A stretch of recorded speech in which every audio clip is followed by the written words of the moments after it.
here. I gotta send the tweet out. Hello, hello, hello. Happy Monday, ladies and gentlemen. We are live on Maize and Brew YouTube channel. Come hang out and talk football! Exclamation point tweet. Here we go. All right, we got 4 minutes before I kick off here, but happy Monday. Malachi, welcome back to the stream, buddy. If you hear my dog in the background, she is finding something out on the street to bark about. Welcome, Steve Adams. Go Blue. I like your profile picture. Straight rye whiskey, peerless. Nice. I've never really been a whiskey guy myself, but I should say not like a regular whiskey guy. I'm not like a connoisseur. We'll get going in a few minutes here. Let people stream in. We're talking all things breakout players on the offense. We still got that McNamara bet. Yeah, you got to keep me honest on that. Got to keep me honest on that. I honestly, Malachi, type in the parameters. Was it $50? And what did I even bet? I have a terrible memory, so I need to. I'm going to write that down right here, actually. Malachi bet. What was the bet? Blake Corum looks like he's about 5'8" and 235. He's a big boy. Thick boy. I doubt he's 235. He's probably like 210 at most. Malachi bet. Was it $50? And it was something with Mac. I forget. What was it?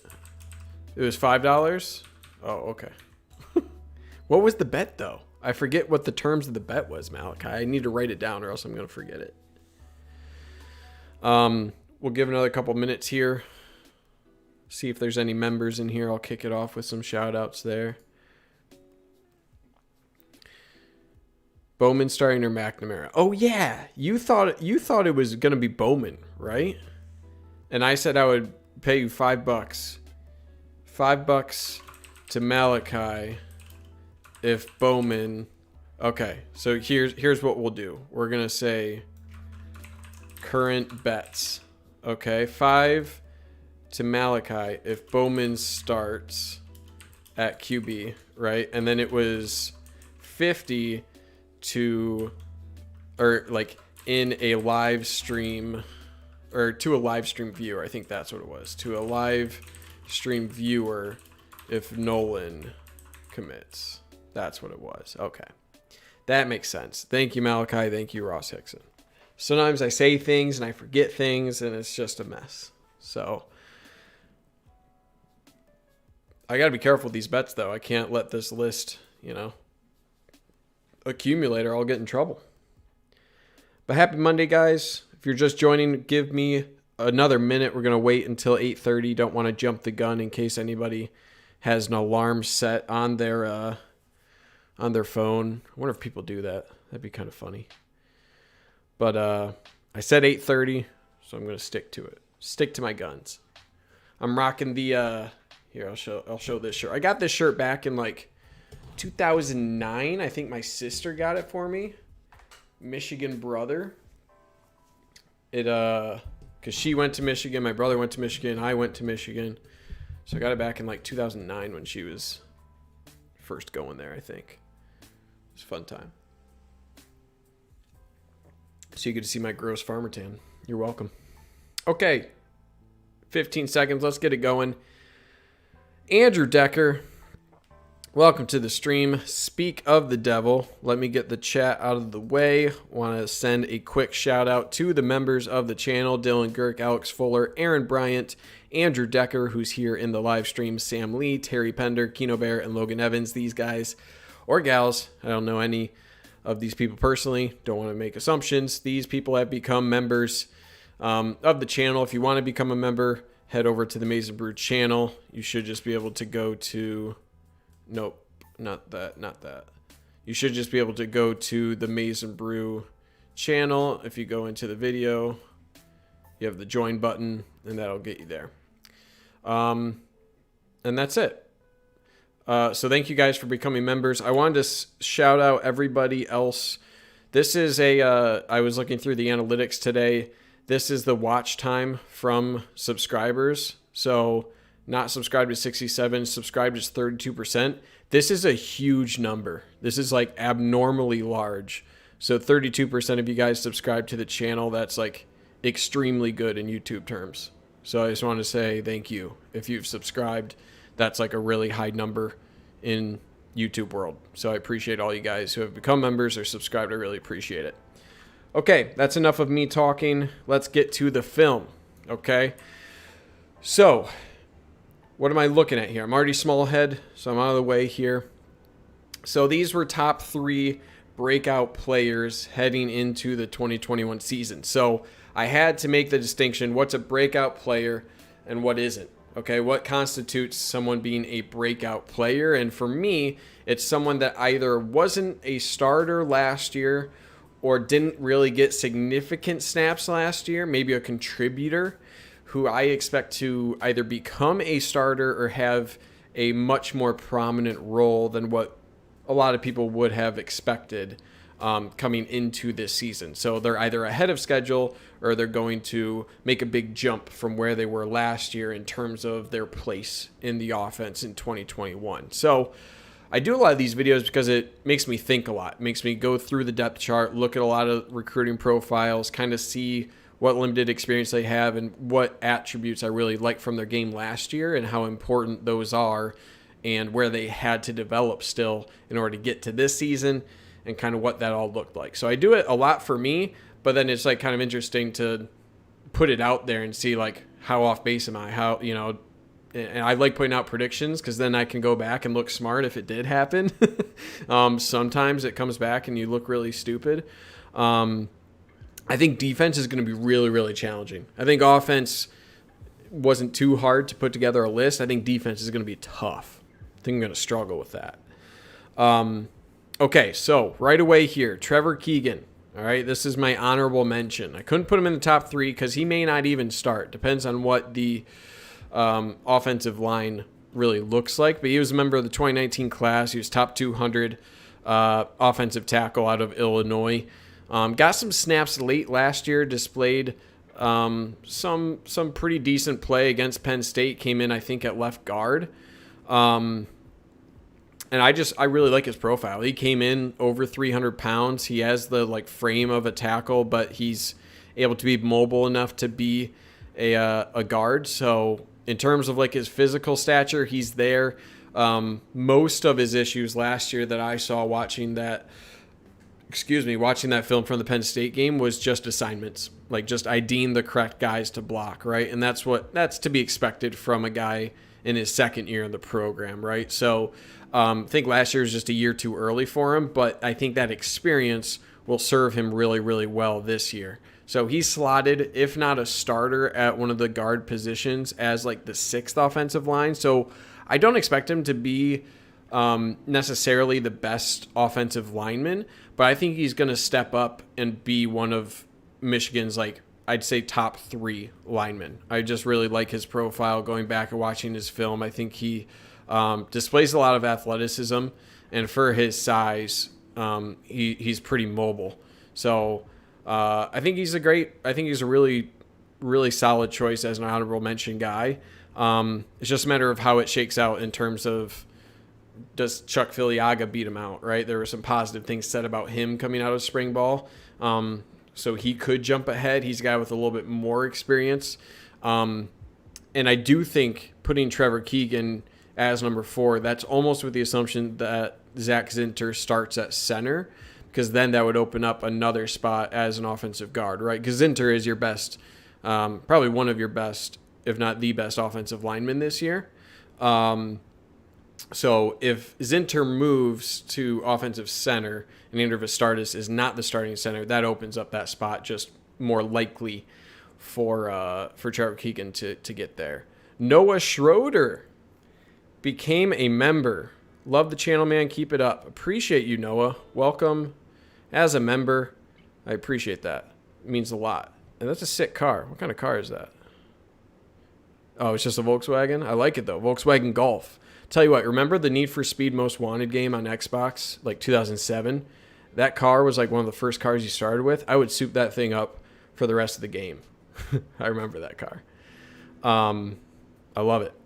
Thank you, man. Thank you, Noah. Appreciate the kind words as well. So there we go. Trevor Keegan, honorable mention. I think that's a really good pick from the offensive line to break through this year. Really like him a lot. Number 3, Roman Wilson. 4-star, 6-foot wide receiver out of Honolulu, member of the 2020 class. I think this was his only touchdown last year. I'd have MK6 GTI. Oh, shit. Okay. It's a nice car. Sorry, no, I didn't mean to say the wrong car. I'm not necessarily a car enthusiast, but that's great. Roman Wilson. All right, 4.37 40 time, 3.96 shuttle time, 39-inch vertical. So this dude, he has a lot of the attributes, right? And last year he looks really comfortable out here, right? He's able to make guys miss, secures the catch here. He ran a lot cleaner routes than I was expecting out of him as a true freshman. So his main thing, he was just a little slight coming in to the program, right? He came in at like 175 or something, so he did need to bulk up. This is a play I really like because it's something I noticed on film he did quite a bit. GTIs are technically Golfs. Okay, it's just a variant of the Golf. Gotcha. Like a souped up version, I assume. So this is what I like about Roman Wilson's game a lot. Notice like the play is dead right here. And I mentioned this in the video. He's kind of just sitting. Also, what kind of play is this, right? Look at, I don't have my pen. Hold on. I need to pull out the pen for this because what is this? I mean, I could just tell you, look at the center of the field. This is what Joe Milton has to look at right here. He's got Roman Wilson. I think this is Sainer still. He's got Ronnie Bell and he has Eric All. He's got this guy. That's not a whole lot to look at, right? So Joe Milton makes the right move to move out of the pocket, figure out something. And I like the ability of Roman Wilson. He did it continually throughout the year. He sinks back and finds an open area. So he really improvises really well as a wide receiver. And that's something that's really important. Notice how he's like, okay, I got some time. I need to figure out what's behind me and where I'm going here. And you see Sainer still kind of has the same exact instinct. And I think Sainer still is probably a good choice as well to break out this year. But Roman Wilson does a really great job finding that pocket, securing the catch, and able to secure it through contact, right? So this is just going back to his high school film. But that's something I think Roman Wilson does really well, and that just speaks to instincts, okay? To do that comfortably as a true freshman, and then you add in he has a 4.37 40, he has a sub-4 shuttle, really good vertical, didn't have any drops that I can remember from last year, seemingly a decent route runner. He's just got a lot of the attributes you're looking for, right? So in terms of a guy to emerge and step up, I think he's a pretty good bet. Even though it's a really crowded position. And I think if one of these predictions is going to be wrong, it's going to be this one because he was slightly banged up in the spring. AJ Henning, I think, fills a similar role, not as high in terms of measurables, but another really good wide receiver. You also have Dalen Baldwin. Cornelius Johnson should have a big year. Ronnie Bell, Mike Sainer still. So you got so many names. It's going to be hard for any wide receiver to really, really break out. But I do think Roman Wilson can be like the number 3 wide receiver pretty comfortably. I think he can establish himself in that regard. Hold on, I'm catching up on chat here. Noah Schroeder, have you thought about streaming on Twitch? So I have thought about doing both YouTube, Twitch, and Facebook, doing kind of like all streams in one, right? Streaming to all of it. The main thing with Twitch, not a whole lot of discoverability. As soon as I go live on YouTube, it's played out it's like on the homepage for a lot of people looking for Michigan content, right? So the viewers can really grow pretty naturally when I stream on YouTube. Unless you're searching for me on Twitch, there's no real like discoverability. So that's why I mainly stick with YouTube, because that's where all the rest of my content is as well. Roman was a 4-star. He was top 300, I believe. He was around 300. I remember that. So he was definitely a 4-star. I thought he was a little underrated with his measurables. The M-Turf, welcome. Gun show tonight, I see. I showed it earlier. I'm rocking a Michigan brother shirt that my sister got me back in like a decade ago, if not longer. Seems like Twitch chats are faster, more immersive with the streamer. That's probably fair. Wide receiver 1 will be Cornelius Johnson for sure. Oh, yeah, that's true. Ronnie Bell. Ronnie Bell is like for sure like the leader of the wide receiver room. I think Cornelius Johnson is your like most likely other outside guy. I think a lot of people are expecting him to break out this year as well. But yeah, Ronnie Bell is like the captain of the wide receiver room without a doubt. Okay, let's move on to number 2 here, Eric All. Okay, Eric All, 4-star, 6'4" tight end out of Fairfield, Ohio. He'll be a true junior this year. And very, very mixed opinions of him on 2020, especially this play, right? Oh, absolutely brutal. A walk-in touchdown, and then he just drops it. I remember that play. I was losing my damn mind. Ronnie is the Eli Brooks of the team. That's fair. That's a good comparison. Dalen Baldwin get a lot of snaps. That's true. And that's why wide receiver like Roman Wilson, I think, is a pretty flyer pick. You know, it's like you got so many targets at wide receiver. But Eric All, man, I really, really liked him out of high school. I was really bummed to see him struggle last year just with his drops. But he was one of Michigan's like best blocking tight ends, and I think by some margin, despite, you know, not being as big of a tight end. I mean, he's got the ability, right? Like him in open space like this, he is more of like a jumbo wide receiver.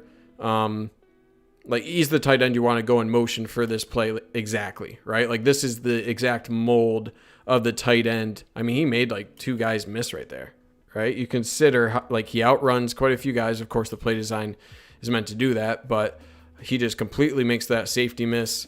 And he has great speed. So if he can just figure out the drops and get those past him from a mental standpoint, I think he's due. He's going to be like a huge part of the offense if he can do that. And I think if he's able to do that, there's an argument he could be number 1 on this list. Schoonmaker is a good blocker. Honestly, good hands, underrated. That's also true. I just, man, Eric All out of high school, like his film was so good. Like he had such a great catching radius.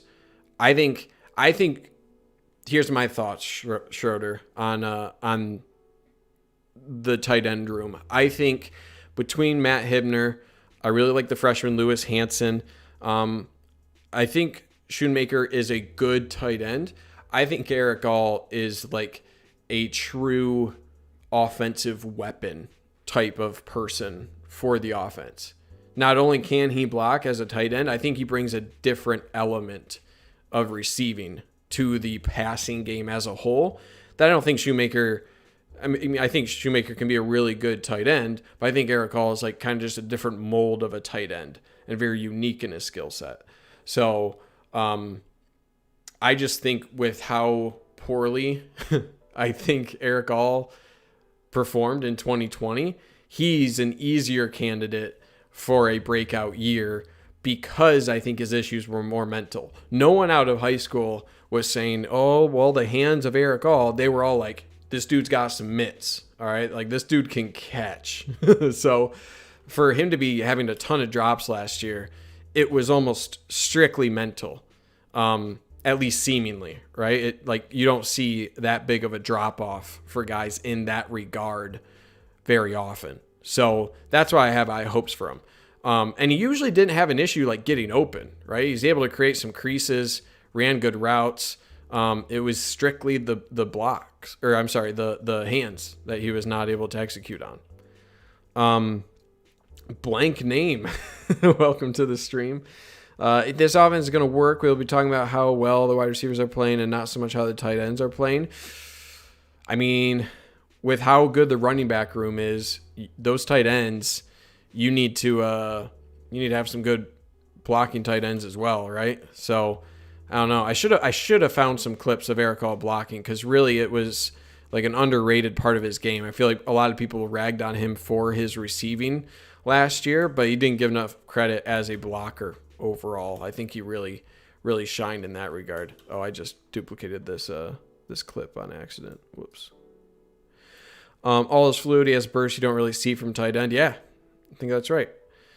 Malachi with the Joe Milton theory, right? Joe Milton just threw the ball way too hard. I mean, it's tough, right? It's tough to adjust to certain quarterbacks. And this is something that'd be interesting to look at. Who is Eric All receiving passes from in the offseason, right? A lot of these guys kind of pair up with a quarterback heading into this season to get reps, right? To stay prepared ahead of fall season, right? So throughout the summer when there's no practices, they'll kind of just meet up with guys and just run routes and form that camaraderie. Maybe Eric All was training a little bit more with Cade McNamara than Joe Milton, right? And got used to that quarterback instead of Joe Milton. Now, I have no idea if that's actually it, but that could be something. So it'll be interesting. But, man, I really like Eric All. I think he's going to be a really solid player this year. And then finally, number 1, Blake Corum. I forgot to pull up his Twitter, his workout picture where he just looks like just a brick shit house, if I'm being candid with you guys. But dude's a monster, right? Get him out in the open field. The funniest thing to me, if you go to his, you go back to his recruiting profile and look at any evaluation of Blake Corum out of high school, everything was like as positive as you'll possibly see for a running back, right? Dude has great vision between the tackles, has the speed to make it work on the outside, has the moves and the agility to make people miss. He falls forward. He can break tackles. He can receive out of the backfield. He's a willing blocker. You just saw like positive thing. And then the only thing was like, he's pretty small. He's 5'8". I don't know if he has the durability to run inside. Meanwhile, he's playing at St. Francis Academy, which is an absolute powerhouse program out of Maryland. I think they like beat up on IMG Academy his senior year. Maybe I'm thinking of a different team. I think it was St. Francis Academy. And so he's playing a national schedule, right? So these are like, Power 5 level linebackers and defensive lines that he's running into between the tackles. He had no issues, right? He was putting up massive numbers throughout high school. So I just laughed when people were like, I don't know how durable he is, when he was just plowing through, through all national level programs, right? And when you're doing that, I don't understand how he wasn't a top 100 recruit. I mean, he was a high 4-star, right? Don't get me wrong. I think he was like around 180, right? Let me look it up. Blake Corum, 24/7. I think he was around that area. Well, 130, right? So he was still, but like, he was number 12 running back, okay?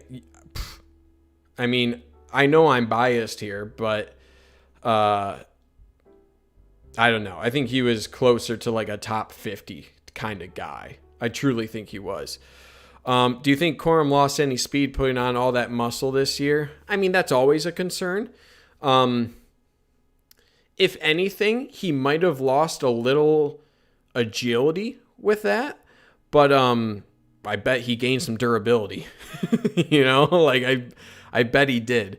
It's going to be something that like, it's definitely a possibility, and it's a good question, Ross Hickson, for whether or not he lost some speed with that. But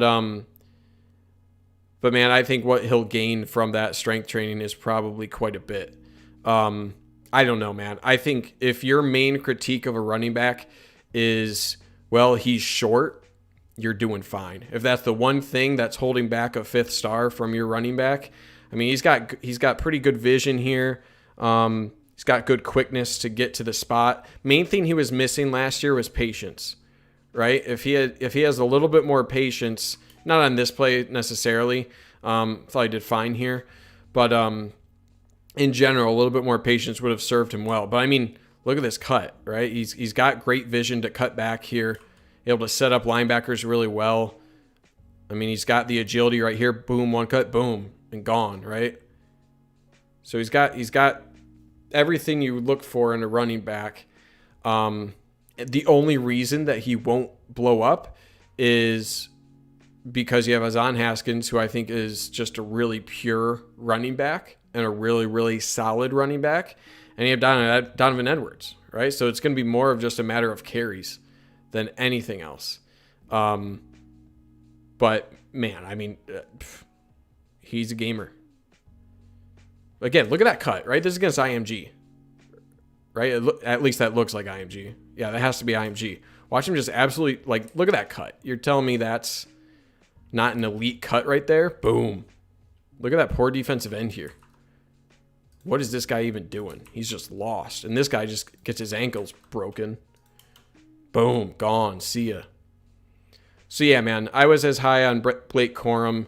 In the past couple of years, I feel like I was extremely high on Ronnie Bell. He was actually my first episode of Freshman Feature I ever did. I was high on Ronnie Bell. And then I think Blake Corum's probably number 2 in terms of, like, how excited was I for this prospect. And it was Blake Corum. Here, I'm going to put on a little bit more highlights because it's fun. It was just because of his height. Yep. If he, and Malachi, it's a great point. If he was 5'10", he would have been a 5-star. I think you're right. 100%. Either way, I'm still excited to see him run. Always been a fan of him.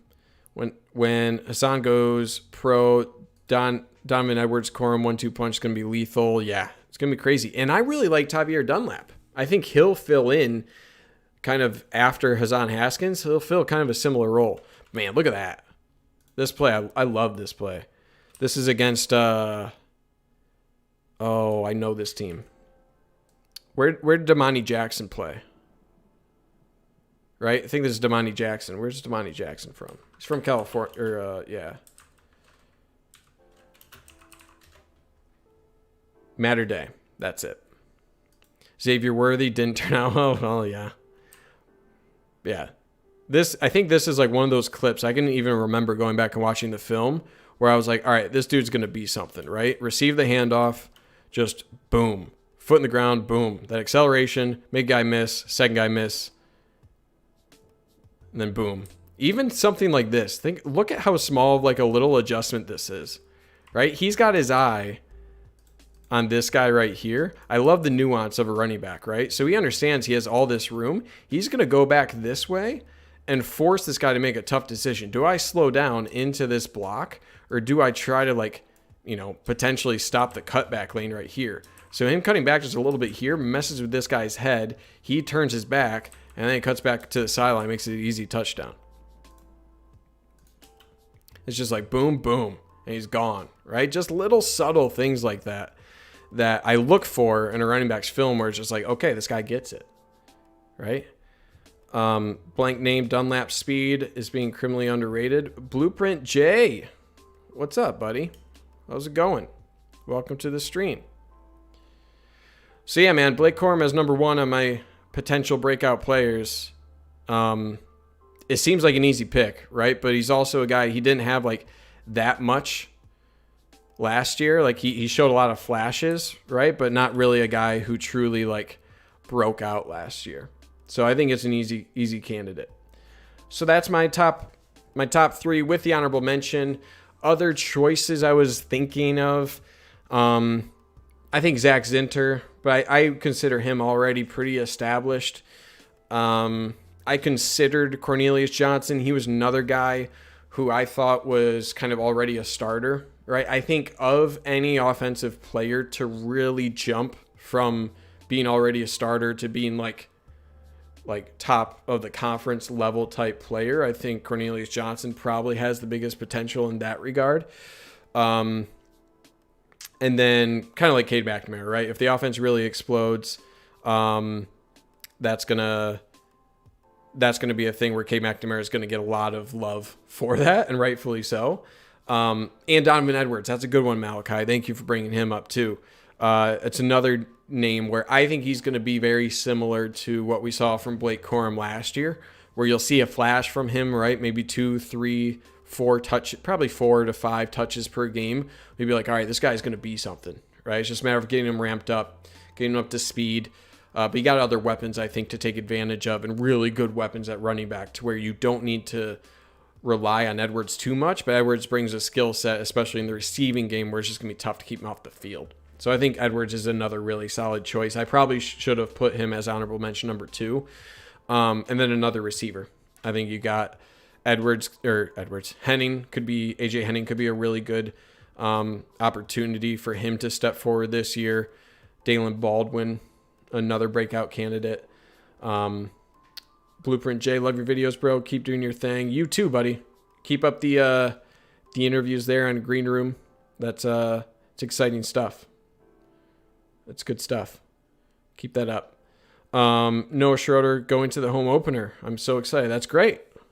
So I got a lot of plans for what kind of content I'm going to do this season. There's going to be a lot of things on Discord. I think I'll be doing a lot of post-game stuff through YouTube. Kind of like I won't spoil it because I haven't decided yet. But anyway, I usually spend Labor Day up in northern Michigan watching at a little bar called Breakers in Toppeniby, Michigan, with some family up there. So I probably won't be doing all of that for the first game, but all games afterwards I'll be doing a lot this season in terms of post-game coverage. Brayden told me yesterday, Corum, hardest guy to tackle in practice. I mean, yeah. Hold on. Let me bring up the... Let me find that picture of... Is this music really loud? No, it's probably just for me. I mean, yeah, let me find... I'm going to find that Blake Corum Twitter picture, because it was just like this just isn't fair. Breakdowns last year were great. Yeah, I'm going to be continuing to do all the film analysis and whatnot. That was good stuff. Let me see here. Yeah, here we go. I'm going to be a creeper and just pull up a dude's picture, right? I don't even know how I zoom in, but the dude's just absolutely jacked, right? You just don't see running backs of this size that much. Now, the one thing, he doesn't have like the thighs of like Saquon Barkley or AJ Dillon, right? But he's still pretty built. It's still pretty terrifying. See the video of him showing how quick his feet are. Yeah, that was pretty insane too. I don't know what happened to that video. I think he got rid of it or something. Yeah, I mean, even this is crazy. Look at those just hurdles. Like, what is this? Oh, here's another one. Pretty good feet there. Yeah, man, he's been putting in the work. So, the thing that gets me excited when I'm watching guys like this is he's going to maximize his potential. Like, pretty confidently, right? Like, sometimes you ask guys, like, what's it going to be like when he gets to his final form? And then maybe they'll get hurt, or you're like, man, I don't know if he's going to get to, like, his top level of physical fitness, or, like, kind of different things like that, you know? With him, it's not going to be a question. Like, you're going to see the final form of Blake Corum, like the optimized version of what he can even possibly look like, right? Like, that's kind of the the vibe I get when I look at what kind of work Blake Corum's put in. So that's kind of why I think he's deserving of the number 1 spot overall. And it's one of those things where it's like, if it's not this year, is it going to happen? You know, like, I understand he got Hassan Haskins, but there's room for him to blow up as well. So that's something you got to consider. Okay. Couple minutes of questions, and I got to get out of here. I got a big test to take tomorrow. Not going to be fun, so I got to study. I'm going to study for an hour, give myself another hour tonight, and then I'm going to watch some Olympics. I've been missing out the track and field Olympics just with work and videos and stuff, but I want to get caught up as much as I can. The coverage has been kind of spotty, but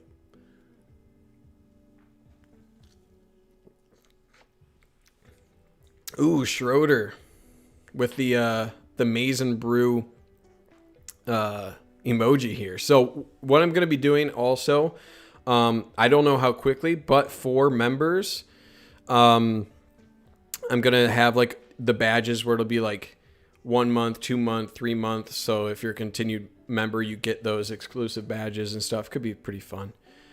Is Giles Jackson going to regret going to Washington? I don't think so. I think he'll do really well there. How did I do on your certification last Thursday? Dylan Girk, that's a touchy subject. I missed it by 1%. 1%. Do you know how terrible that's feeling? So luckily you get multiple tries with the subscription to this thing, so it's not like a big deal. But man, it was so bad. I was so ready to be done with it. I studied so hard for it. So 1% off, so I'm taking the same one after studying a bit this weekend and throughout the day today. I should be good to pass it tomorrow, but we'll see.